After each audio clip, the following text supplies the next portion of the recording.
What's up, my fellow Earthlings, and welcome to the craft, but not just any craft, one of a long-forgotten age. We're talking about the year 2011, the year 1.6.6 for Minecraft Beta was released. Now, my reasoning for choosing this Minecraft version is because it was a nice mix of gameplay and nostalgia. I was able to create a world in the same version years later, still enjoy it while having the nostalgic aspect. It also led to me coming across the clay bug in this version where I made 2 videos on it. This right here is the world I play beta 1.6.6 on. You can see the file size from how many chunks I had to load. It's nearly half a gigabyte. So right now we're inside of my house that I first built on this world, and as you can tell it's kind of simple compared to the rest of the things I'm going to show you, and that's because I didn't expect this world to go nearly as far as it did. The rooms may not seem like much, but they're definitely the brain of my world, containing all the necessities and blocks I'll ever need.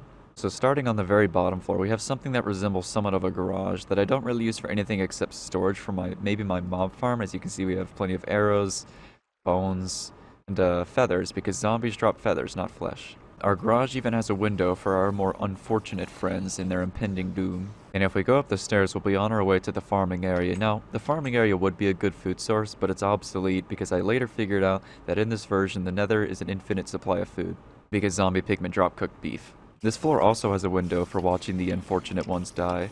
I don't have a problem. We're now on the 3rd floor, the layer of navigation. Now, there's nothing too useful up here, it's more just so you can get around easier, because this place is an absolute labyrinth. This layer may be useless, but at least it has some cozy structuring to complement it. Also, it is a Herabrine Shrine. Look at this glorious bridge, first created in the 18th century and restored by me, single-handedly. Just kidding, it's garbage. And also, there's this room. I don't really know what this was supposed to be, but it has like a restaurant and bookshelves. I don't know either. Looking at it now, it's a pretty fancy house. Let me just go sleep in my dingy double bed that compares nothing to what I just showed you. Can't just graze over the towering structure that was sitting here. This was actually my most recent project that I never finished. It's just supposed to be a church, but I never got around to finishing it because I kind of got tired of the world. Here is layer 4, the more or less useless layer of the base. It was intended to be correlated to the mob grinder, but ended up being absolutely useless because it was too inconvenient for me to get to, and I could never be bothered, so I left it empty and hollow, like many other things. All in a hunch, but I feel like you guys have noticed this absolutely massive monolith of cobblestone. This rock right here, not even a rock, this boulder right here is the mob grinder, or as I call it, the slaughtery. You see what I did there? The mob grinder slaughters them, and the poker chip is for lottery. It's like a slaughtery. Due to the pure genius and convenience of my base, I'm gonna take this limited edition pool right here down so I could show you the mob grinder. Hey Zai, where did you get all of that cobblestone in beta Minecraft in survival? Well, I'll show you later. But for now, look at this endless abyss where mobs fall. You can't see there's clouds in the way. How do I turn off clouds? Just gotta wait for this cloud here to hurry up and get out of my way. Come on. There it is. That's the mob grinder right there. I can't even count how far down that goes. It's just so distant. So what I just showed you was more of the meat of the grinder. So now what I'm going to do is get to the bones and ligaments and show you how it all articulates. There's no entry there. If you take a close look, you can see the line of lava I've placed here that's able to process multiple mobs at once, which is crucial to make this mob grinder work in the way it does. And over here we have an exclusive extension to the mob grinder for spiders specifically that allows us to get string. To show you the absolute power of this mob grinder, I'm going to be showing you a feature specific to the early beta versions. In the earliest beta versions of Minecraft, for our case it's 1.6.6, you can press F3 to get an ID number above every single mob. And with this functionality, we're able to see the absolute crowd formed by this mob grinder. Every single one of those 6-digit numbers you see residing behind the stone are all mobs. Oh hey look, it's a spider jockey. The last part of this mob grinder I want to show you is where all the sorting magic happens, so I built this little shed right here that takes us down to it. What a nice sight to see, 4 corners funneling down into a nice little demise hole. This is also where the bipedal and the arthropods are separated. Due to spiders being 1 block tall and 2 blocks wide, they're able to slip under and not get stuck in this water chain right here, as the 1 block wide and 2 block tall mobs are able to go up in here specifically. Alright, I've gone on about this mob grinder for long enough. Look, I'm really proud of it, okay? Alright, that was a lot to get out of the way. Now the next thing I'm going to show you is the mine. The mine is where I've gotten all the cobblestone for that and many other things. Before I do that, I need to show you the actual real reason I needed so much stone, and that's because of the sidewalk right here. Now, why is it all double stacked? Well, because you can't place it on the top half. You have to place it like that. And not only that, smooth stone slabs are crafted the same way, but you only get 3 instead of 6 like you do in newer versions. So basically, the odds are 3 times worse against you. Down we go into this absolutely massive square of space. Now, it's actually not like too impressive, I guess, but you gotta remember, in this version, the best you had was a regular diamond pickaxe with no enchantments, no efficiency, no unbreaking, and it kinda sucked. Also, creepers strafe.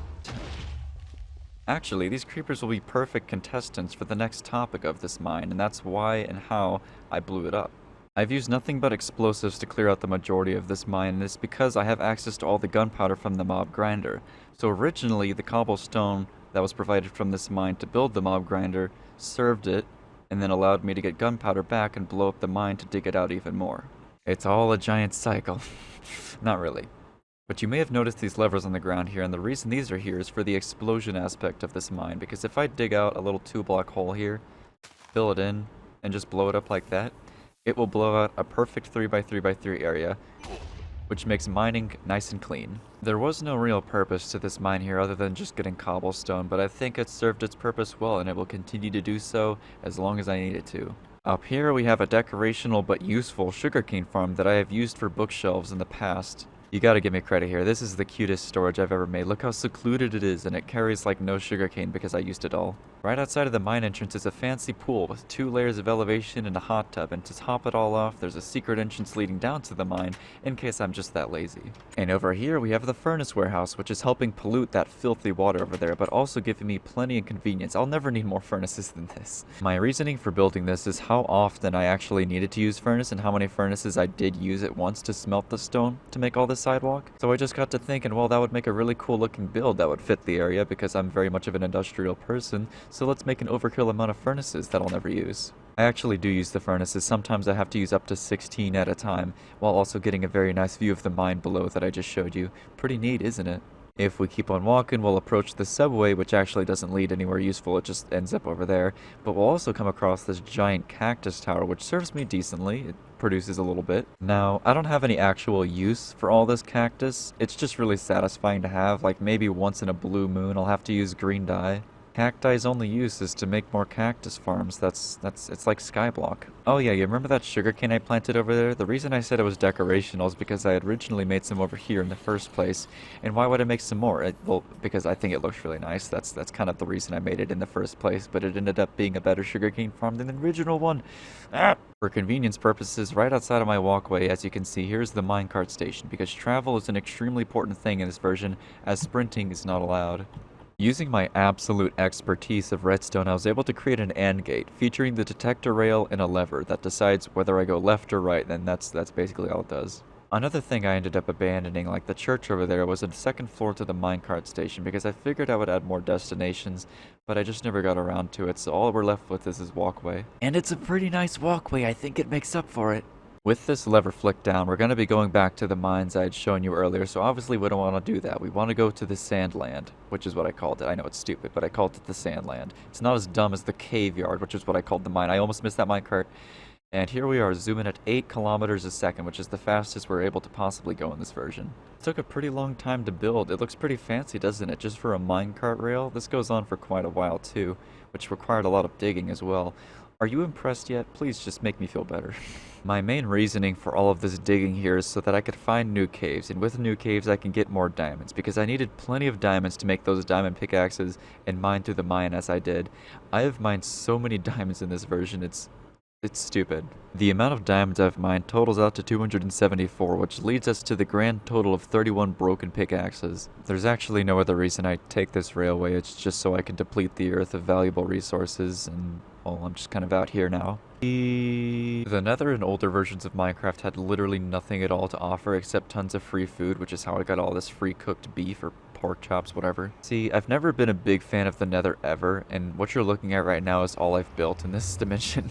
And everything you see here is everything you get, because that's how simple the Nether was. But these guys do drop a lot of free food. Okay, let's try another one. Yeah, see, he just drops straight up cooked pork chops. It's so simple. It's so easy, I can get free food in an instant. Here's a little story about the Nether. You remember that clay video I made? That was also recorded in 1.6.6 on this exact same world. It was whenever I finished recording that where I had traveled out 20,000 blocks where I never really touched the world again because I did not want to travel back the 20,000 blocks. So I just kind of left my player out stranded in the middle of nowhere. But then it occurred to me, the Nether has had the same logic for as long as it's existed. 1 block in the overworld, 8 blocks in the Nether.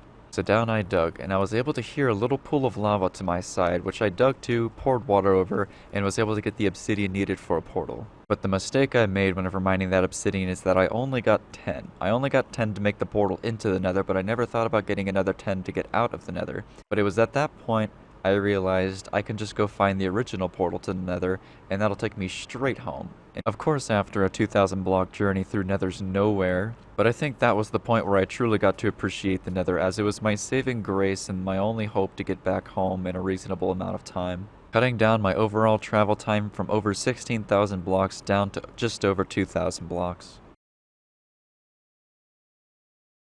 And it was at that point I got to experience something so uncommon in Minecraft at this point, and that's genuine relief, as I was able to find my way back home without having to sacrifice the valuables of my inventory. And I think that mix of adventure and accident made Minecraft truly golden. Without those two, the whole clay bug and adventure never would have existed. So that's fun.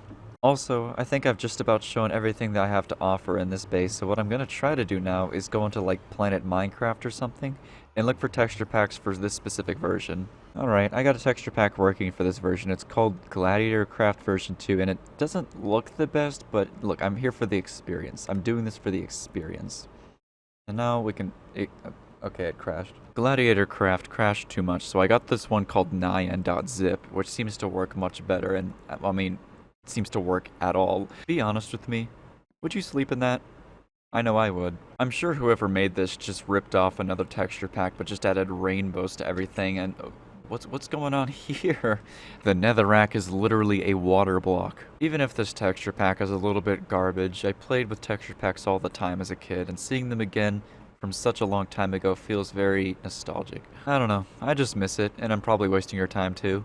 It feels nice to show off what I've been up to every now and then, especially considering that this is a bit out of the ordinary. Making skyblock and hardcore videos is a lot of fun too, but it feels really nice to show off some of the things I consider a bit more special. In this case, it's me trying to relive my childhood, or at least some of it. Anyway, that'll be all for this video. I'm really glad you stuck around. I could probably do another video or two if you wanted me to, because I have plenty of things left in this world I need to do. However, it's probably just a bit outdated and I'm a fanboy, but for now, I'll go. See you later.